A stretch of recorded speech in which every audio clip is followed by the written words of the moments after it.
how cheap is Vietnam really? People want to know what kind of a salary can you make as a teacher? And the answer to that is between like $700 to about $1,200 a month. The salaries in Vietnam are going down a lot. The inflation in Vietnam is actually pretty bad. So the Vietnamese dong, for some reason, is losing a lot of value extremely fast. Despite Vietnam taking in a lot of these jobs and factories from China, the economy is actually getting a little more expensive for everybody involved. So how cheap is Vietnam?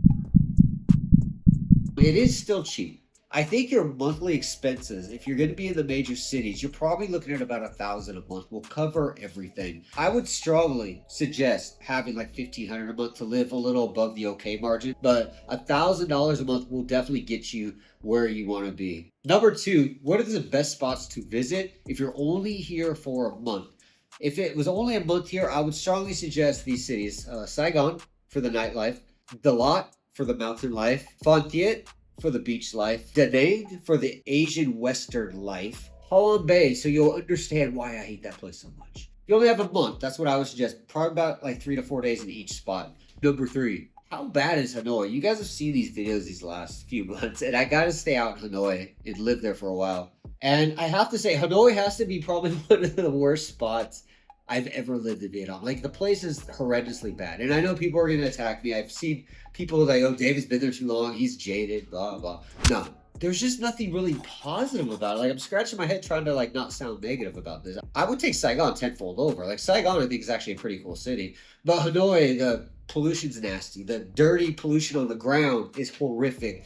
The people almost seemed zombie-like when I was out there. Like, everybody was on their phone all day. Nobody ever got off. The driving is horrendous. Like, in Saigon, obviously they drive in the sidewalks. Obviously they're driving on the wrong side of the road. They're driving like idiots, right? In Hanoi, they're not only driving like idiots, but they're like zombies on top of that. So it's like idiot zombies. And I don't mean to call people idiots. I'm just saying the driving mannerisms are like that. And then just like the noise, the chaos, it just seems like it's not as bad as Saigon, where I think Saigon is way louder when it comes to like just noise, random noise.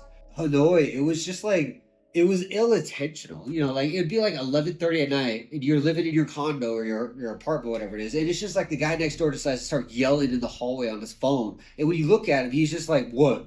Go to sleep. It's like, nobody can sleep, bro. If you had to be a teacher out here, you're going to get a lot of shit from the staff. The parents are going to complain about you, blame you for everything. Like, you see this in the South, but when it came to Hanoi, it was so much worse. Like, I don't know. Hopefully that breaks it down. These are just my experiences. Again, maybe I'm jaded. I don't know. I've been all over Vietnam, and I would never want to go back to Hanoi. Like, I just thought that place absolutely sucked. And it wasn't for one reason. It was for like 20 different reasons. But just to live there, I just wouldn't recommend it. Go to the tourist area for a week. Enjoy your time and get out while you can. The next one is the nightlife in Vietnam. I definitely think the nightlife in South Vietnam is awesome. I mean, Bui Vinh in Saigon, District 1 area, is probably the craziest nightlife you'll ever see in Asia. If you just want like a ruthless, no rules, money buys you anything, buys you out of trouble, buys you into trouble, whatever you want, Saigon has to be the best spot I've ever seen. Like, in all of Asia. Like, it's insane what you're allowed to do out here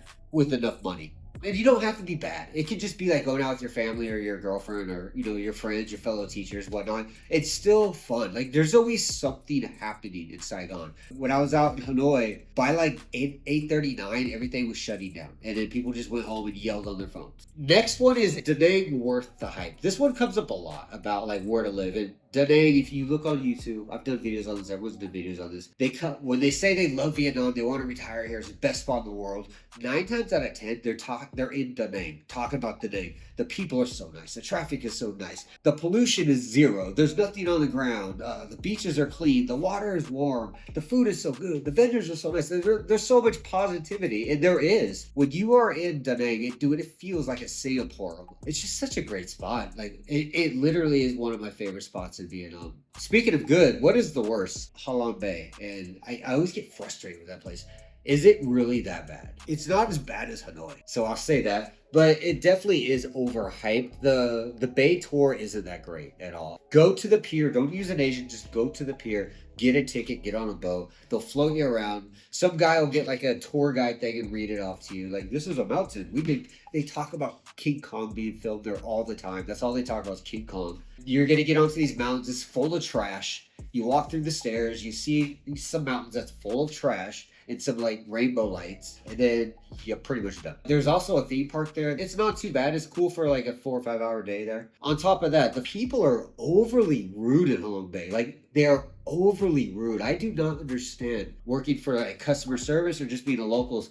They're so rude. The food is horrible. It feels like it's all gutter oil. When you order hot pots, it's like they're reusing their water. The seafood tastes frozen. Like, it tastes like they defrosted it. And I've been to many seafood restaurants out there. On the main strip, there's like the Fire Lane or whatever it's called. Then you have like the backpacking area. Then you have this main road. This is where like the 5-star restaurants are at. And we went to like four, five, six of them. Like, just getting like lao khao, which is like hot pot seafood. We got a bunch of other stuff. And it's just all sucked. And when we said anything about it, they got angry at us. Like, they were literally angry that we were like, hey, can you like put more chili, or can you do this or that? Like, we weren't like acting weird. We were just like legit concerned. You know, like, one of them, we asked for a hot pot, and we asked for like, we just said like the water, it's just water. Like, there's no seasoning in the water at all. This dude brought out a how. If you know what how is, just like instant noodles. Brought out a how seasoning and put it into our water. And then because of sodium in it, it exploded, pretty much flooded over. So now we had a hot pot all over the table. And then the guy got angry at us. And then he starts cleaning it. He's like, go. The 4 or 5 people I was with at this particular restaurant, we just left. And then we ended up going to like a little banh mi shop. And then the banh mi sucked. I don't know. I don't mean to digress too much on this. Halong Bay is cool for a day. Go there, do the tour, get the hell out of there. You can't live there either. They have a rule that was pre-Vietnam War where non-citizens cannot live in like apartments, houses, rent houses, yada yada. So you have to live in like a hotel or hostel too. I know there's a couple teachers out there. If they see this video, they can leave a comment below and let me know if this has changed. If you do go there to be a teacher, you're pretty much living in a hostel. Next one, 3 most annoying things about Vietnam. The pollution. Nobody cares. Just throw trash everywhere. Any Vietnamese person you talk to about the pollution, they'll be like, I hate it. But they do it. The other one is just the lack of respect for personal space. I know it's Asian. I know it's condensed. You know, you've been to China, it's like there's people everywhere. It's insane when it comes to the big cities. And the third one, I would think just the unnecessary noise. Karaoke all the time, the honking, the yelling. If you're a teacher out here, the kids are just like, Apple, B! Like, they're just yelling. And then you're like, yo, calm down, guys. And then they're like, Apple, B. God! It's just like, why do we have to yell? When you meet the adults, they do the same shit. Everybody yells out here. It's ridiculous to me. I don't get it. And that leads us to the next one, actually talking about schools.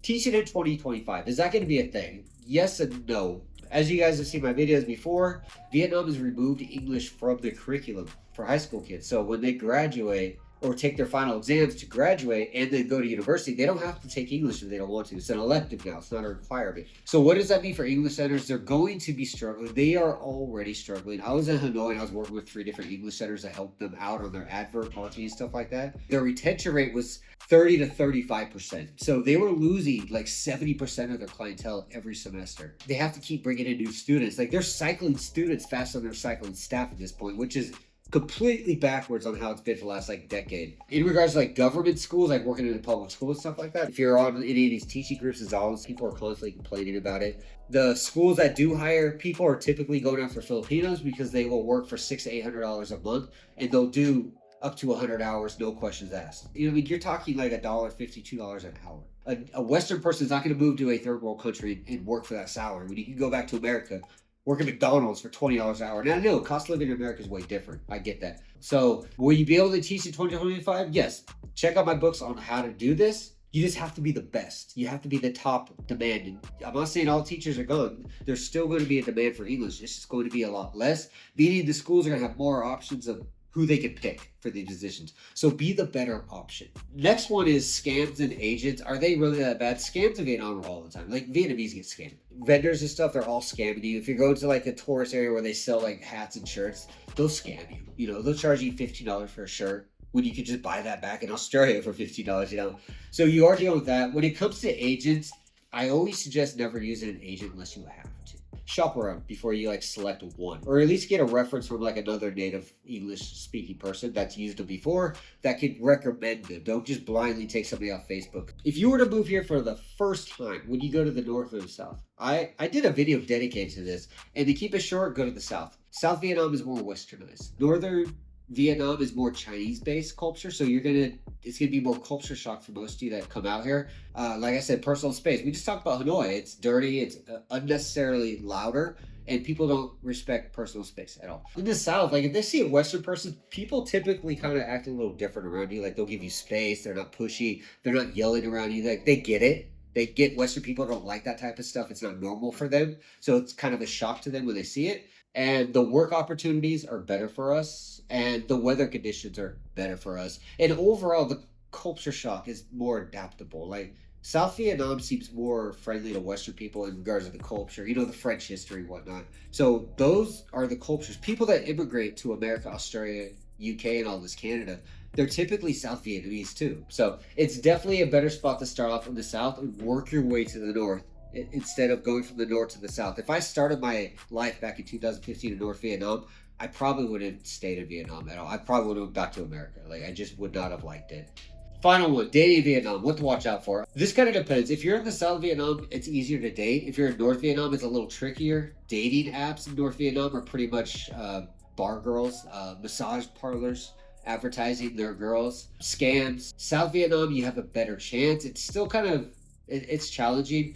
A lot of misconceptions people have is when you live in Vietnam, you can meet a girl that is detached from her family, where you guys can move together. You don't have to be in that traditional mold of where the family moves in with you, stuff like that. That's not true. Vietnamese culture is very family oriented. What that means is it doesn't mean that they visit their mother every weekend. No. It's not like the West. This means the mother moves in and she never leaves. Over time, they start getting a little too comfortable around you. They start pushing you around. They start demanding you around. I mean, they're pretty much acting like a horrible wife. Don't expect to marry somebody Vietnamese that's under the age of 30, where the family's not going to be relatively attached. And you are looked at as a price tag to the parents, which is kind of an unfortunate thing. And you're never considered a local person. If you get married in Vietnam, you're out here for 10, 12 years, and you go to a restaurant and everyone knows who you are. They know you've lived in Vietnam forever. And the moment you pick up chopsticks and start using them, they're going to look at you, oh, you can use chopsticks? It never ends. Like, don't come out here thinking, I'm going to get married in 6 months, before 6 months so I can get a visa or TRC to stay out here forever. Don't do that. Take your time. Like, it's insane how many people get divorced. And the main reason for it is the family. On top of that, it's the ignorance that Western people think that their wife is going to choose that husband over the family. No. When things hit the fan, you are secondary. And it doesn't matter how your wife feels. It's what the family's going to do to her. They will manipulate her. They will threaten her. They will disown her and keep coming back saying, if you want to come back, the girl's going to give into it because this is what she grew up in. This is her culture. She's shaming her whole family for you? Nah. Who are you? In the world of the Vietnamese woman, you are an outsider. You'll never be considered part of the family per se. You're always going to be that one that gets asked if you can speak Vietnamese when you're talking to them in Vietnamese, So keep that in mind. So hopefully that answers the question. It's kind of end that off kind of sad, right? I think Vietnam is an awesome country to go to. I strongly suggest if you come to Southeast Asia, Vietnam has to be on that checklist. You have to come out here, get a 3-month to 6-month visa. Go to their website directly. Costs $25 or $50. Never pay more than that. Also, if you want to join the members group, hit the join button below. Join. I talk to you guys in there. We answer questions. We give feedback. We do whatever we do in there. But that's for the members only. So with that being said, guys, I'm going to get out here. Have a good weekend. Till then, I will see you again.